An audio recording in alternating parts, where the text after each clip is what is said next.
Hi, it's Dr. Noel Williams, Optimal Health Associates, Oklahoma City, Oklahoma, September 22nd COVID update.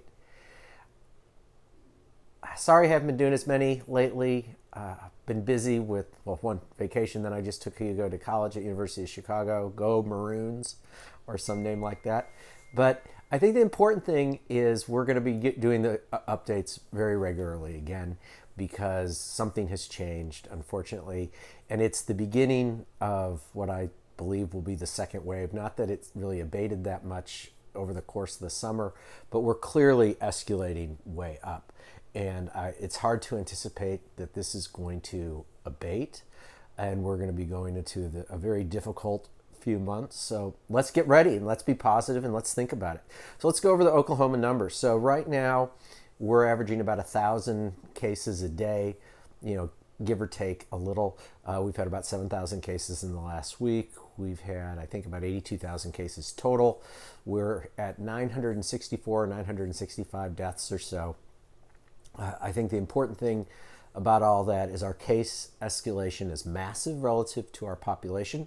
We have some things to be unfortunately known for now. We're the number one hotspot in the United States is Woodward, Oklahoma, with a 4% positivity rate in the last 7 days. Overall, there's 5 or 6 Oklahoma cities that are the most concentrated, rapidly rising COVID cases in the country out of the top 100. There may be 6, but after looking through 80 or 90, I was like, that's enough. So we are getting it, and they're all in small towns. It's booming in small towns. We still have it, obviously, in Oklahoma City, Norman, Edmond, but the small communities, it's pretty impressive. Woodward's had 808 cases in 7 days. Okay, we figure at least a 10% hospitalization rate in that group. Usually, I mean, it could be as high as 20, but we'll just say 10. That's 80 people. Where are they going to go? So again, it's a serious, serious thing. So we need to be thinking about it. If you look at the United States, we're at 6.1 million with 200,000 deaths. An unfortunate milestone that I've talked about and was expected. I think we're going to probably get much worse. This is just the beginning of the bad phase now. And the bad phase isn't because the virus is mutating and getting worse. It's just the total case number is going to skyrocket. And so we need to be ready for that. So cases in the world, 31 million. I lost track of the deaths. It's just shy of a million. U.S., 6.1 million, 200,000 deaths. Oklahoma, about 82,000, and under 1,000 deaths. So let's talk about that again for a second. If you know anybody who's caring for COVID patients, physician, PA, nurse practitioner, respiratory therapist, nurse, anyone who's working at one of those hospitals at Integris, Norman, Midwest City, St. Anthony's, OU, Mercy, who am I missing? But in central Oklahoma, say thanks. Our death rate for COVID is running just above 1%. The world death rate of documented cases is 3.5 roughly. I mean, that's a pretty impressive difference to be about 75% lower roughly than the world death rate. I mean, we're about as low as a death rate as anywhere in the world because we have the best healthcare here in Oklahoma. We have the best teams. We have all these wonderful physicians and critical care people, great infectious disease people, great hospital leadership people. So that's a big shout out to them and thank you. So what do we need to be thinking about? And we need to be thinking about our vitamins. You need to be in contact with your physician if you get exposed or your provider.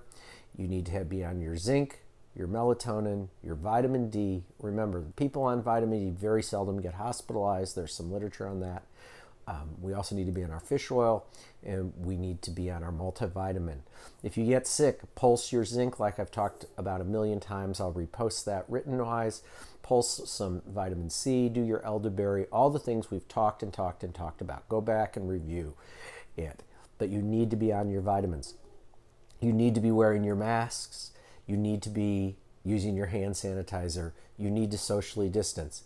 If you get invited over for a football party and there's going to be 20 people there, don't go. Okay? Don't go.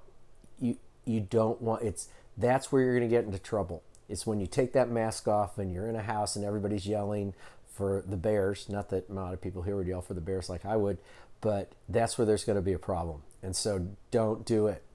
I mean, if you do it, you may get infected, and we have to get through that. But be smart, be prudent, and I think we need to batten down the hatches now.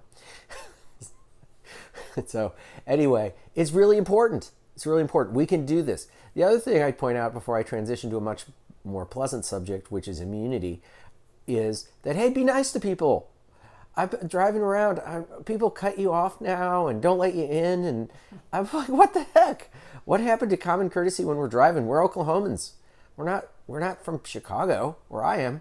I mean, drive courteously. Be nice to people. Say hello still, or wave at them as you walk by, even through your mask. It's okay. But let's remember, decency matters in this age of divisiveness and verbal hyperbole. Let's be calm, let's be centered, and let's focus on getting through this calmly. None of the stuff you see in the news is really, other than I would say COVID, is that big of a crisis. COVID's a crisis. It's just because it's going to kill people. The politics stuff, whether you believe in it one side or the other, let's stay calm about it, okay? There's going to be people running the country, which isn't going to be any of us. So we just got to get through it. It'll be fine. So enough of that. Let's talk immunity, a very positive subject. So there is immunity. There is immunity. There is immunity. There is immunity. The entire basis of the vaccine studies are based on the idea of, if you get the vaccine, you reach the level of neutralizing antibody that is present in the convalescent serum of someone who was hospitalized with COVID. So again, let me repeat that. The entire theory behind if a vaccine is effective or will be effective is if it can cause the same level of antibodies and the same type that an actual infection caused when you got ill enough to go to the hospital. That's a very high level of antibodies, but I'll dissect that out more. So obviously, if they're trying to reach the level of antibodies someone who got sick with COVID already has, you're immune, which is standard immunology. There's nothing new about it. The only new thing about COVID, once again, was that my favorite group of physicians, we can just call them the National Institute of Health people, along with the CDC and the World Health Organization, seem to have neglected the idea about how vaccines work, actually, and historically, and how viral infections work historically. So, again, that's how it works. So if you get COVID and you were hospitalized, you're in fine feather for avoiding reinfection for at least a couple years. Probably 2, maybe 4, who knows. And if that changes, it will be obvious.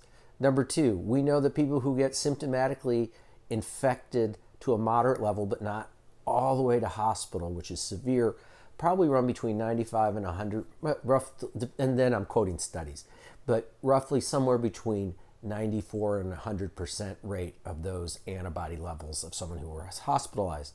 If you got infected with just very mild symptoms, it's somewhere between 90 and 94%, maybe up to 100 in some studies. If you have a completely asymptomatic infection, your COVID antibody levels are generally lower. And so that's a little more of an amorphous zone. And you probably want to, at a certain point, get your antibodies checked to see if they're positive or not. But the thing I'm going to explain is antibody testing doesn't mean, if they're negative, doesn't mean you wouldn't necessarily have immunity if you got infected. It's just we can't detect any antibodies currently. There's this kind of beta lymphocyte that is really the source, or not really, it is the source of the antibodies. And they get stored and they're there, and so they can turn on very rapidly even if you have low antibody levels, classically with any virus that you've been previously exposed to that's antigenically very similar, which would be the case here with the spike protein. So the bottom line is there is immunity. There was some studies that showed the cross immunity to corona cold viruses from the United States this last few weeks. So again, that whole concept that roughly 30% of the population has some cross immunity against COVID from just having corona cold viruses in years past is true. So again, we have problems because we're going to have a lot of sick people and it's going to hit the system hard. And then we're going to have flu at the same time. We're going to have strep and we're going to have walking pneumonia. And it's going to mix into this mess.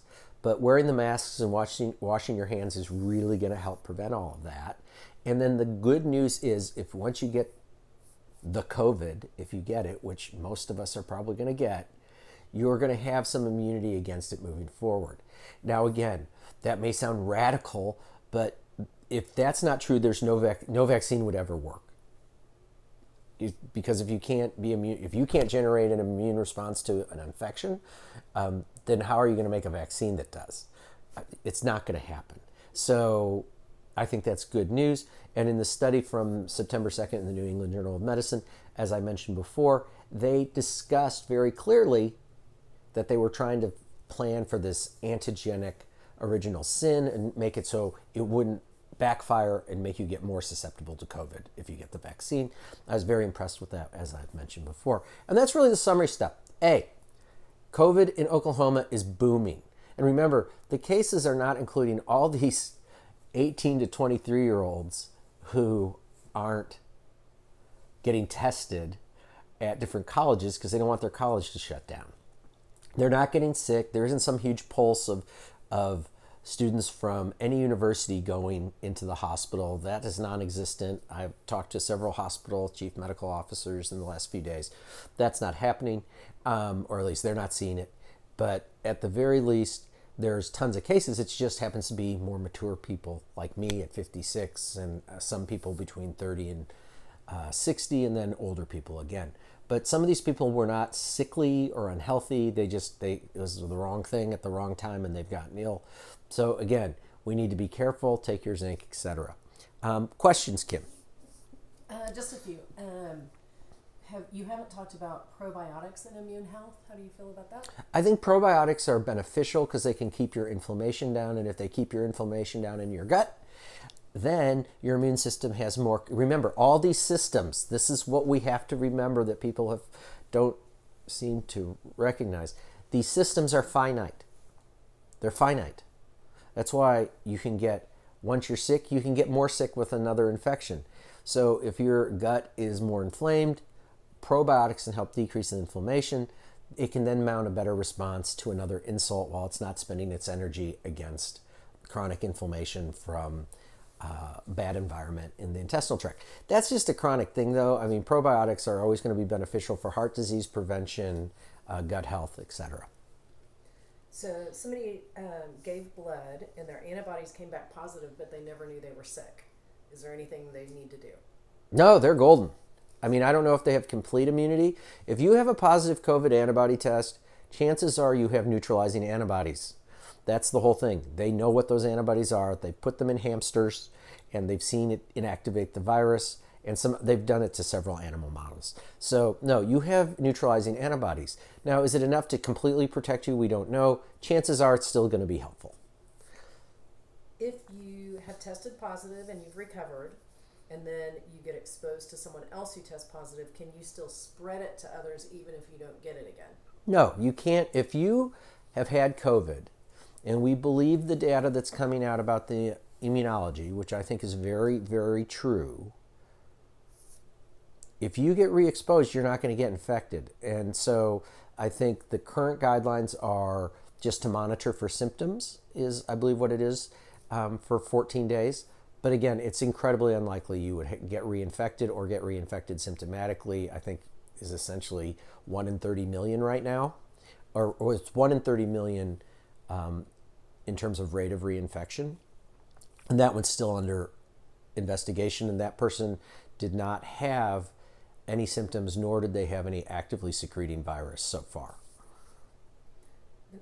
I don't know if you know this one, but somebody's saying there's 2 different flu shots this year. One is specifically for people that are over 65. Why is there 2 different shots this year? I've read a little bit about it, but I don't understand anything with flu vaccine stuff at all. None of it makes any sense to me. So I will look at that in more detail because I'll go over some flu stuff later this week. It's just there's a lot of stuff going on. So I'll get to it. But I don't know exactly the whole ins and outs of why they've split, or there's a new one for older people. Maybe they want them to get sicker. I'm being sarcastic. I don't know. I don't know why you would do anything experimental with a vaccine this year or do something new, but I'm not the person making those decisions at the World Health Organization. And then the contributing others. So the World Health Organization gets data from 4 centers in the world, the CDC, and I think somewhere in Switzerland, but I can't remember exactly, and then I think somewhere in Asia and another place in Europe. And that's how you come up with the flu vaccine each year. And that flu vaccine for this year got picked in the spring or for this season got picked in the spring. Who knows if they got it right? Who knows if it's beneficial? That's just something each person has to decide for themselves. Thank you. So anyway, be positive. Be nice when you're driving. If you're a driver, be nice to people. Take care. Good night.